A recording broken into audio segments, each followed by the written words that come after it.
आज हम आपके लिए एक नया टॉपिक लेकर आए हुए हैं, वास्तु। हम अपने घर का वास्तु हम कैसे करें।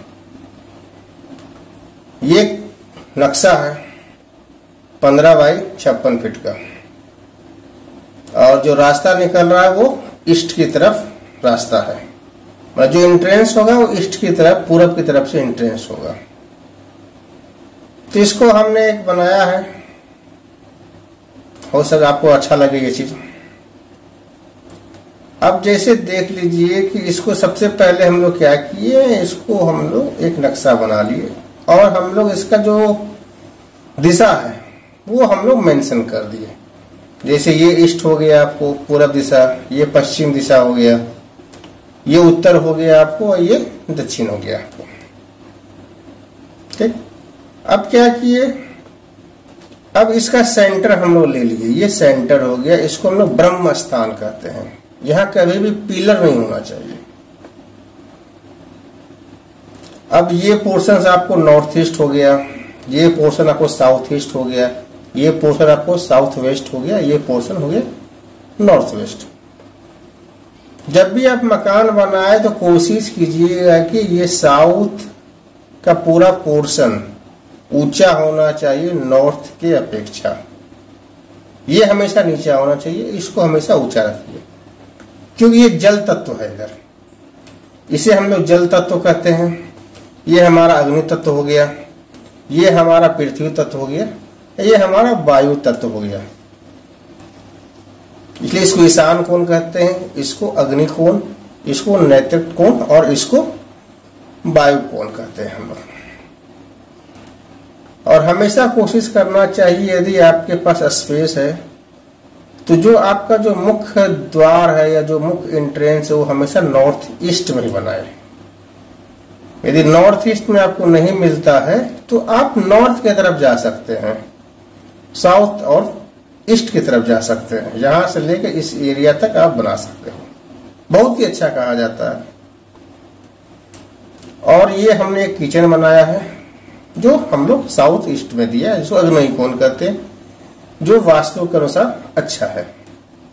उसी तरह इस जमीन का, इस मकान का जो मालिक है, जो मुखिया है, उसका जो शयन कक्ष होना चाहिए वो हमेशा साउथ वेस्ट में ही होना चाहिए। तो हमने ये साउथ वेस्ट में मास्टर बेडरूम लिखा है, मैंने साउथ वेस्ट रूम में उसको शयन कक्ष बनाया है। अब आपको मान लीजिए सेफ्टी टैंक बनाना है, तो सेफ्टी टैंक के लिए सबसे उपयुक्त जगह तो हमारा नॉर्थ वेस्ट होता है। लेकिन मान लीजिए मेरे पास यहाँ जगह नहीं है तो हम उसे साउथ में वेस्ट में भी बना सकते हैं।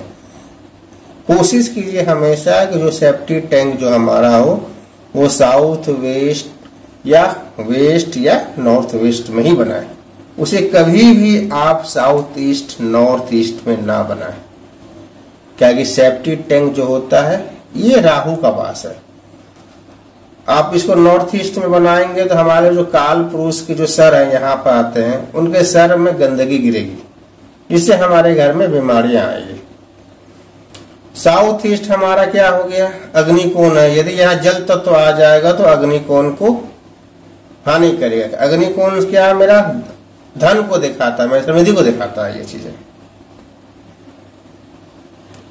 और स्टेयर जो सीढ़ियां हैं वो आप किचन के बाहर जो भी है ईस्ट से निकाल सकते हैं, लेकिन उसका जो डायरेक्शन होना चाहिए वो आपको दक्षिण से उत्तर या पश्चिम से पूरब होना चाहिए, हमेशा डायरेक्शंस। और उसका जो हमेशा क्लॉकवाइज घड़ी के अनुसार उसको बनाना, उसका होना चाहिए राउंड अप।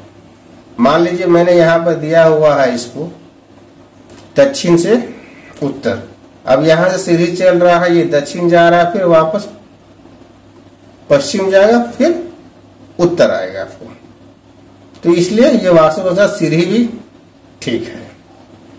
उसी तरह ये पोर्शन में कोशिश कीजिए, जितना भी नॉर्थ पोर्शन है, जितना भी उत्तर का पोर्शन है, यहाँ कोशिश कीजिए कि कोई भी किसी बेडरूम नहीं होना चाहिए, क्योंकि सबसे कम धूप हमें इसी एरिया में आती है। नॉर्थ वेस्ट से लेकर नॉर्थ ईस्ट के बीच सबसे कम धूप आती है।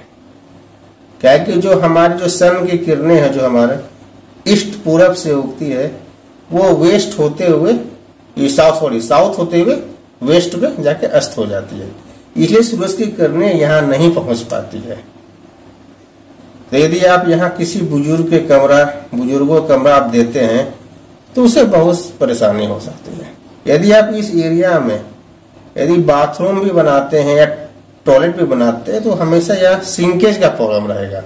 जो भी बाथरूम में वाटर होगा वो सूखेगा नहीं, जिससे क्या फिसलन होगा। यदि हमारे घर में कोई बुजुर्ग हैं वो यदि बाथरूम जाते हैं टॉयलेट जाते हैं तो स्लिप करेंगे तो अननेसेसरी उन्हें चोट लगेगा, पैर हाथ हड्डी टूट सकता है। इसलिए कोशिश कीजिए कि इस एरिया में ना बनाए। और एक चीज मैं कहना चाहता हूँ आपको, बहुत ही इंपॉर्टेंट चीज है, टॉयलेट कभी भी आप नॉर्थ ईस्ट साउथ ईस्ट में ना बनाए, बहुत ही हानि। साउथ ईस्ट का तो फिर भी कुछ रेमेडीज है, उपाय है, नॉर्थ ईस्ट का तो उपाय भी नहीं है, ये सबसे घातक कहा जाता है। आशा है कि आपको ये वीडियो बहुत पसंद आई होगी। यदि पसंद आए तो कृपया सब्सक्राइब करें, लाइक करें और शेयर भी करें। जय माता दी।